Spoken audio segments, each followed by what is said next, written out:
Herkese merhabalar, Salih Demir ben. Bugün sizlerle birlikte yepyeni bir taş ev tanıtım videosu çekmek için bugün Didim Yeşiltepe'ye geldik. Öncelikle bulunduğumuz konumdan biraz bahsetmek istiyorum ben sizlere. Bulunduğumuz konum mahalle olarak Didim Akyenköy olarak geçer. Muhit olarak ise Yeşiltepe mevkisindeyiz.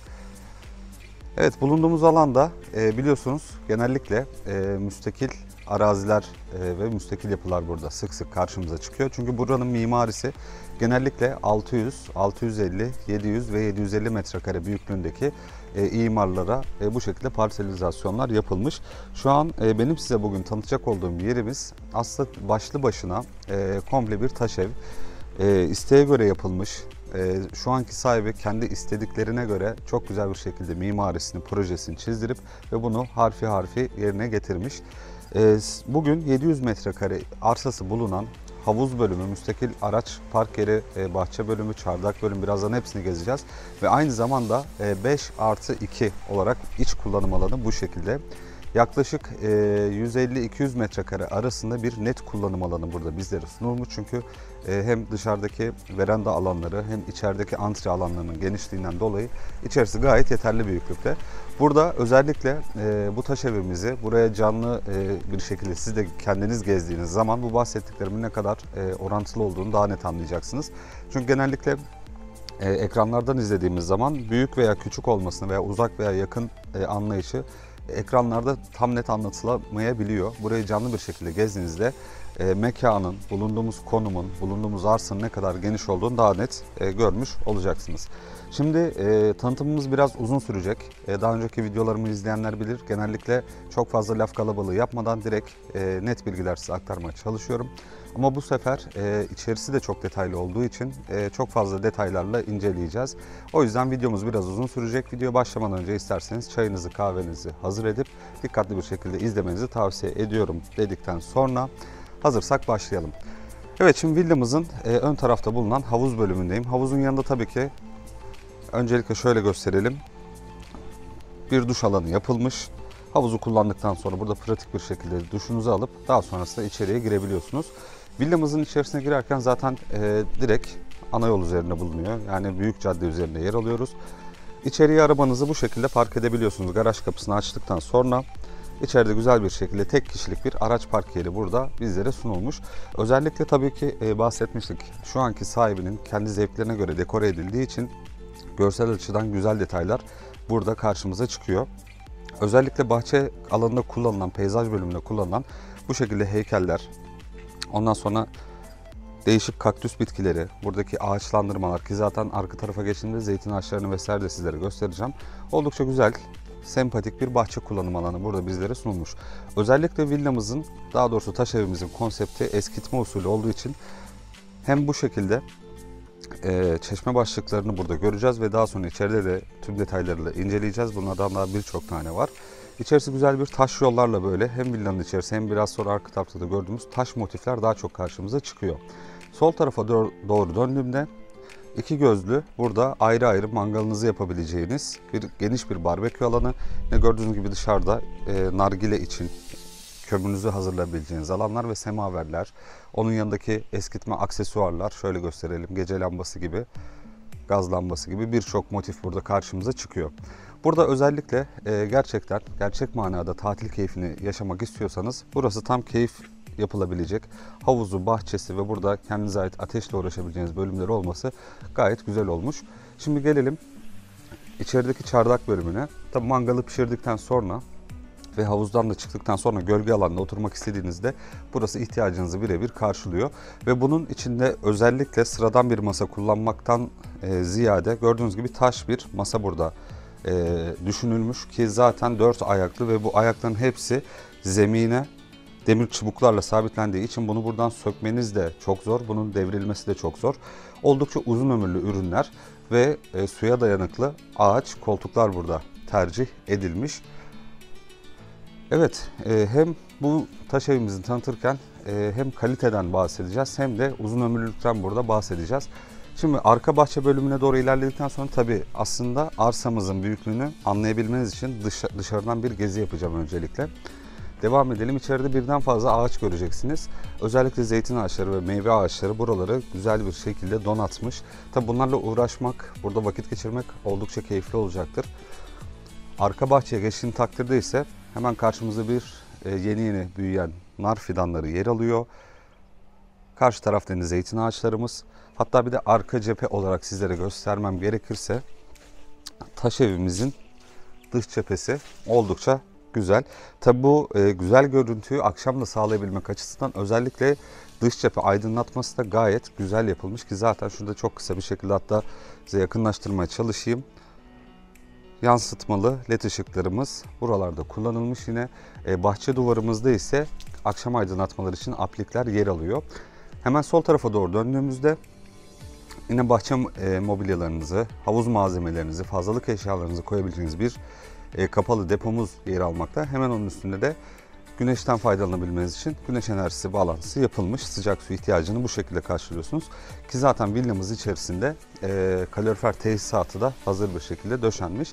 Şimdi biraz sonra salondan dışarıya çıkılan veranda alanını sizlere göstereceğim. Lakin öncelikle sol tarafa doğru bakalım, bahçemizi bitirelim. Bahçemizin içerisinde sıralı ağaçları bu şekilde görebiliyorsunuz. Gayet güzel ki oldukça yeterli büyüklükte geniş bir bahçe alanı burada bizlere sunulmuş. Şimdi tekrar havuz bölümüne doğru çıkalım. Tabii ön taraf havuz alanı daha farklı. Hem görsel olması açısından da palmiye ağaçları burada düşünülmüş. Arka bahçeden dolandığımdaki manzaram ise bu şekilde. Şimdi devam edelim. Villamızın, taş evimizin artık içerisine geçiş yapalım. Evet, villamızın giriş kapısına geldikten sonra iki aşamalı bir kapı burada yer alıyor. Bir tanesi demir parmaklıklı olan bir kapımız. İkincisi ahşap, masif ağaçtan tercih edilmiş olan eskitme bir kapımız burada yer alıyor. Özellikle üzerindeki motifler zaten ne demek istediğimi daha net sizlere anlatıyor olacak. İçeriye girdikten sonra sol tarafta ateş tuğlası tercih edilmiş. Zeminde ise mozaik taş döşemeleri ki zaten biraz sonra salonda bunun daha da iyi bir motifli olanını göstereceğiz. Buranın özellikle giriş katta yatak odasının olması en büyük avantajı olduğunu söyleyebilirim. Çünkü giriş katta 2 tane yatak odası, üst katta 3 tane yatak odası inceleyeceğiz. Çelik kapıdan girerken hemen sol tarafta gündelik olarak kullanılabilecek olan bir tuvalet alanımız burada yer alıyor. Bunun içerisinde duş yok. Hemen yanına döndükten sonra ise çift kişilik bir yatağa sahip olan bir yatak odamız burada bulunmakta. Gördüğünüz gibi avizesi, hatta şöyle geçersem daha net anlaşılacak. Yatak başlığı, hemen yanındaki gardolabı, hepsi eskitme modeller olarak burada tercih edilmiş ki zaten iç kapılarımızda yine masif ağaç ve şöyle gösterelim, hatta yakın çekim olsun, işlemeli kapı tutamaçları burada yer alıyor. Birinci yatak odasından çıktıktan sonra hemen karşı tarafta güzel bir telefonluk alanımız burada bizlere sunulmuş. Biraz sonra merdivenleri kullanarak üst kata doğru erişeceğiz. Hemen hızlı bir şekilde de aktarmak istiyorum. İkinci yatak odamızın içerisine geldiğimizde ise ikinci yatak odamız açıkçası çift kişilik aile için burada düşünülmüş. İçerisinde ebeveyn banyosu, geniş bir gardırop alanı, yine çekmecelik, yatak başlığı, şifon yeri hepsi tam takım olarak kullanılır halde. Yine kendine ait değişik bir avize burada düşünülmüş. Ebeveyn banyosunun içerisine girdikten sonra ise karşı tarafta bir ayaklı lavabomuz, hemen yan tarafında bir klozet alanımız ve sol tarafta ise bir küvet alanımız burada yer alıyor. Yine banyomuz içerisinde kullanılan, hatta şöyle gösterelim, armatür grupları da özellikle burada pirinç ve bakır karışımı tahmin ediyorum. Güzel bir armatür grubu tercih edilmiş. Şimdi taş evimizin mutfak bölümünü sizlere göstereceğim. Mutfağımız ayrı mutfak zaten ki içeride oldukça büyük saklama alanları, hatta şöyle sol taraftan başlayarak gösterirsem daha net anlaşılacak. Geniş saklama alanları, yine çay kahve standı olarak kullanabileceğimiz alan. Yan tarafta tabi bu buzdolabı daha büyük tercih edilebilirdi. Beyaz eşya ünitelerimiz, şöyle gösterelim, mutfak tezgahı çalışma alanımız, davlumbaz aspiratörümüz. Şöyle gösterelim, hatta kendine ait yine farklı bir avize çalışması ve burada da kullanılan şöyle musluğumuzu göstermek istiyorum. Hepsi bu tarzı eşlik ediyor. Oldukça güzel malzemeler tercih edilmiş. Şimdi hızlı bir şekilde salon bölümüne geçiş yapalım. Salonumuzun girişi şöyle gösterelim. Oval bir kemerden geçerek salonumuzun içerisine geçiş yapıyorum. Salonumun sol tarafı şöyle gösterelim. Bir yemek masası olarak düşünülmüş. Sağ tarafı ise oturma grubu ve televizyon bağlantısının yapıldığı bölüm olarak oluşturulmuş. Hemen karşı tarafta şöyle gösterelim. Aktif çalışan bir şöminesi burada yer alıyor. Özellikle odunları koyduğumuz malzememiz, şöminemizin kapağını, şöminemizin üstündeki şöyle at motifli mozaik çalışmasını daha net görmenizi istiyorum. Oldukça güzel tarzda yapılmış. Sol tarafa doğru döndüğümde ise burada 6 kişilik bir masa sandalye takımı yer alıyor ki zaten buranın alanı aslında gayet yeterli büyüklükte. Buraya 12 kişilik de bir masa konumlandırılabilir. Duvarlarda ateş tuğlası yine tercih edilmiş. Yine içeriden aydınlatmalı cam sanatı burada düşünülmüş. Hemen karşı tarafta dış cephemizde görmüş olduğumuz duvarın devamı var. Hemen köşede ise bir küp alanı yer alıyor. Buradaki avizelerimiz elmas avizeler. Şöyle gösterelim. Yine karşı tarafta da elmas bir avize yer alıyor. Ve sol tarafta veranda bölümüne çıkış yapabileceğimiz değişik bir burada ahşap bir kapımız burada yer alıyor. Ki zaten üzerindeki mekanizması gayet hoş. Hem böyle kilitli hem de kendine ait elinizle açıp kapayabileceğiniz bir kilit alanı burada yer alıyor. Televizyonumuz tam sol köşede. Aslında güzel bir konumda. Ki zaten buradaki açıkçası kullanılan malzemeler daha farklı Chester tarzı koltuklarla burayı daha da görsel olarak değiştirebilirsiniz. Ama ihtiyacı karşılaması yönünden daha çok içeride gezebileceğimiz alan olması yönünden basit takımlar burada tercih edilmiş ki bunlar da oldukça bütünlük sağlamış. Şimdi gelelim salondaki mozaik işlemelerine. Bir diğeri ise şu şekilde portre halinde mozaik çalışması buralarda uygulanmış. Oldukça güzel gözüküyor. Bunu bilmiyorum videoda ne kadar size aktarabiliyorum ama burayı kendiniz gezdiğinizde daha net anlıyorsunuz. Burada her yerde bir el işçiliği kullanılmış, her yerde bir ince detay karşımıza çıkıyor. Yine taş evimizin içerisinde güvenlik kamera sistemi de aktif bir şekilde çalışıyor. Bunların da bağlantıları ana merkezi hemen televizyon arkasındaki kutudan yönlendirebiliyorsunuz. Yine uzakta yaşadığınızda da evinizde internet bağlantısı olması yeterli. Sadece uzaktan da seyredebiliyorsunuz. Evet, salon alanımız bu şekilde. Zaten gündelik olarak en çok vakit geçireceğimiz bahçe bölümü, veranda bölümü, salon ve mutfak bölümünü sizlere bu şekilde aktarmaya çalıştım. Şimdi gelelim üst kattaki diğer 3 odamızı inceleyeceğiz. Fakat merdivenlerden çıkarken yine burada görsel olarak güzel düşünülmüş olan tablolarımız yer alıyor. Hemen hızlı bir şekilde yukarıya çıktığımda özellikle merdiven boşluğumuzun tavan yüksekliği, hatta bunlar aslında galeri boşluğu dememiz daha doğru olur. Oldukça yüksek bir, ferah bir ortama çıktığımız hissini bizlere iletiyor.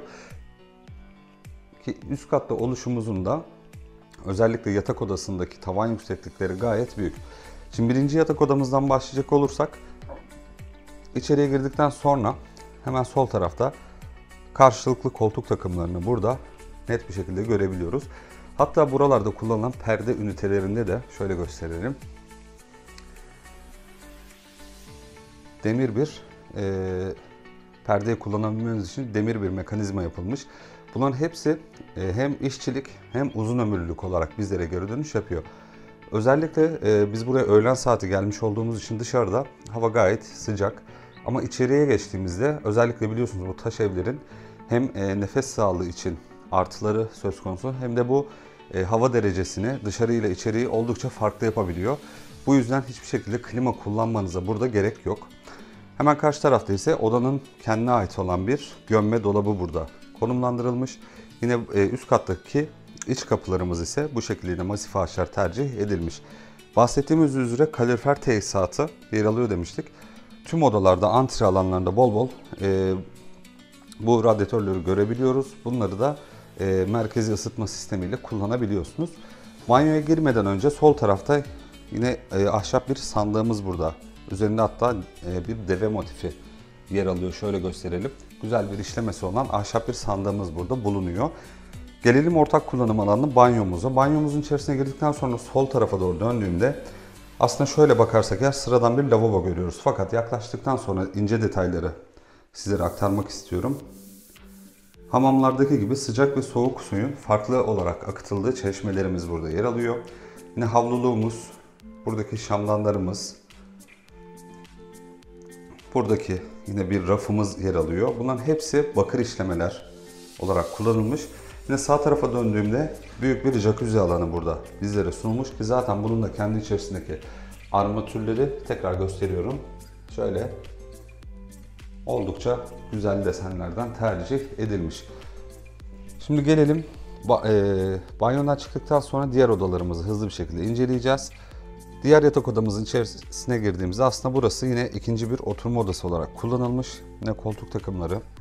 Aslında tabi buraya çift kişilik yatak ve gardırop koyabileceğiniz kadar da büyük olduğunu söylemeliyim. Çünkü burası ihtiyaca göre, kullanım amacına göre hizmet etmesinden dolayı koltuk takımı olarak tercih edilmiş. Bir misafir gelirse diye oturma odası olarak kullanılabiliyor.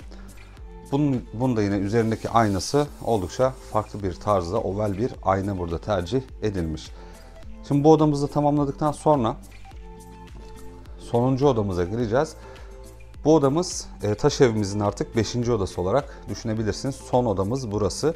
Burada daha öncesinde genç odası olarak kullanılmış ki zaten sağ tarafa doğru döndüğümde bir tek kişilik yatak, baza, başlık. Sol tarafında ise hem gardırop hem şöyle göstereyim bir çalışma masası bölümü yer alıyor. Özellikle mesela tavana kadar kameramı kaldıracağım. Tavan yüksekliğimizi daha net anlamanız açısından şöyle göstereceğim. Tavanımız içerisinde yine tik ağacı burada tercih edilmiş. Hem sıcaklığın yukarıya doğru çıkmasını sağlamasından dolayı içeride güzel bir hava sirkülasyonu oluşturuyor. Herhangi bir sıkıcılık içeride hissetmiyorsunuz. Pencereleri açmasanız dahi içerisi özellikle taş olmasından dolayı ve tavan yüksekliğinin yüksek olmasından dolayı içeride güzel bir hava sirkülasyonu yer alıyor. Şimdi özetlemem gerekirse üst katın 3 tane odasını, bir ortak kullanım banyosunu inceledik. Sonuncu olarak diğer salon bölümüne geçiş yapacağız. Bu salonumuzda dikdörtgen tarzda düşünülmüş. Sol taraftan başlayacak olursak karşı tarafta sağ tarafa cam bir masa konumlandırılmış. Yine bu da orijinal bambu ağacından sanıyorum tercih edilmiş. 2 tane de zigon sehpası burada yer alıyor. Yine kendine ait bir vitrinlik alanı var. Karşıya doğru oldukça uzun bir şekilde ilerleyen salon kullanım alanımız bu şekilde. Hemen sağ tarafta bir vitrin bölümü, kitaplık bölümü. Üzerine yine tabloları, kendine ait tabloları yer alıyor. Tavanımız yine tik ağacının devamı niteliğinde oldukça güzel bir geometrikte görsel bizlere sunmuş oluyor. Eminim bu simetri hassasiyeti olan insanlar bunları çok sevecektir. Çünkü nizami bir şekilde yapılmış tik ağacı ile alakalı bir tavan çalışması karşımıza çıkıyor. Sağ tarafa doğru döndüğümde ise yine alt kattaki mutfakla aynı mobilya grubu kullanılmış. Eskitme motifli, özellikle üzerindeki renkten ve şimdi biraz sonra tutamaçlarını da yakından göstereceğim. Güzel bir eskitme mutfak çalışması burada düşünülmüş ve orta tarafta özellikle soğuk havalarda burada patatesinizi, kestanenizi pişirebileceğiniz bir kuzine yer alıyor. Bunun da yine kendine ait üzerinde güzel motifler var ki sıradan bir soba kullanılmamış. Güzel motifli bir kuzine burada tercih edilmiş. Bunların da artıları oldukça güzel. Şimdi üst kattaki mutfağımızın da özellikle içerisini şöyle gösterdiğimde taş bir tezgah alanı burada tercih edilmiş. Yine üzerindeki musluğu oldukça güzel, bakır görünümlü. Şöyle göstereyim. Kızıl bir renkte tercih edilmiş. Dolapları şöyle daha yakından gösterelim. Bahsettiğimiz gibi eskitme çalışmalar burada tercih edilmiş. Tabi bunlar eski değil. Raflarımız oldukça yeni. Herhangi bir yıpranma söz konusu değil. Sadece dışarıda bir bütünlük oluşturması açısından eskitme bir boyama çalışması burada tercih edilmiş. Evet, taş evimizle alakalı aslında benim size aktarmak istediğim özellikler bunlardı. Biraz hızlı konuşmaya çalıştım sıkıcı olmaması açısından. Umarım sizleri sıkmadan hızlı bir şekilde anlatmışızdır. Hoşunuza gitmiştir diye tahmin ediyorum. Bulunduğumuz konumla alakalı artık özet bilgileri verecek olursak Didim Yeşiltepe'deyiz. Buradan en yakın sahillere erişebilmeniz yaklaşık arabayla 5-6 dakikalık mesafelerde burada yer alıyoruz. Akbük sahilini kullanabilirsiniz. Yine bulunduğumuz muhit içerisinde Carrefour marketi kullanabilirsiniz. Buradan Didim'in merkezine gelmek isterseniz ise yaklaşık araçla 10 dakikalık 15 dakikalık bir sürüş sonrasında Didim'in merkezine erişmiş oluyorsunuz. Bahsettiğimiz gibi şu an hem merkezi bir noktadayız hem de şehir kalabalığından uzakta bir bölgedeyiz. Ve bu yüzden civarımız, çevremiz komple yeşil alan görmekte. Özellikle şöyle salondan dışarıya baktığımda sizlere çok hızlı bir şekilde göstermeye çalışalım. Yanımızda yapılmış olan zaten yapılar bizden bayağı bir uzakta ve dışarıda genellikle hep zeytin ağacı görebileceğiniz, oksijen açısından oldukça değerli olan bir noktadan siz de bu şekilde ev sahibi olabilirsiniz. Şu an Ekim ayı itibariyle bu videoyu çekiyoruz. Ekim ayı için geçerli olan fiyatı 17 milyon 750 bin TL'den bu taş evimiz satışta. Bu tabi ilerleyen tarihlerde videomuzu izlersiniz muhakkak arayarak güncellik durumunu sormanızı öneririz. Çünkü güncel piyasa durumlarına göre fiyatlar aşağı yönlü veya yukarı yönlü değişebiliyor. Bunlarla alakalı da net bilgi, sağlıklı bilgi almak istediğiniz takdirde hem WhatsApp'tan yazabilirsiniz veya telefonla direkt arayıp sorabilirsiniz. Evet, benim sizlere aslında hızlı bir şekilde aktarmak istediğim özellikler bunlardı. Sanıyorum videomuzda biraz ortalamanın üstünde olacak süre olarak. Umarım sizi sıkmadan hızlı bir şekilde anlatmışızdır. Sizin de bu şekilde Didim bölgesinde Kuşadası veya İstanbul, Fethiye, Bodrum'da olmak üzere satmayı düşündüğünüz, kiralamayı düşündüğünüz tüm gayrimenkullerinizle alakalı detaylı bir süreç izlememizi isterseniz, satış sürecini, kiralama sürecini hızlandırmamızı, bu şekilde tanıtım videoları hazırlamamızı isterseniz bizlerle iletişime geçmeniz yeterli olacaktır. Evet, beni izlediğiniz için çok teşekkür ediyorum. Anlatacaklarımın sonuna geldik. Kendinize çok iyi bakın. İyi günler diliyorum. Hoşça kalın.